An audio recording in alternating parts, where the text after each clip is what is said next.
वा मॅडम वा, काय सुंदर लिहिलंय. अगदी जराही विचार न करता.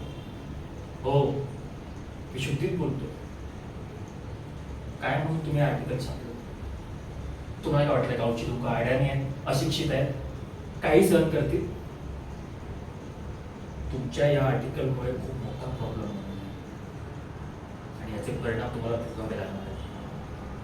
हो, केवढा विश्वास ठेवलेला तुमच्यावरती, आणि तुम्ही खावलेल्यांना फसवलं. मी तुम्हाला खूप महागात पडणाऱ्या सांगून ठेवते. तुम्ही इथून पळ काढून जाऊ शकणार नाही. तर गाववाले ज्या दिवशी एकत्र येतील त्यावेळी तुम्हाला कळेल की ऐकण्याची ताकद काय असते.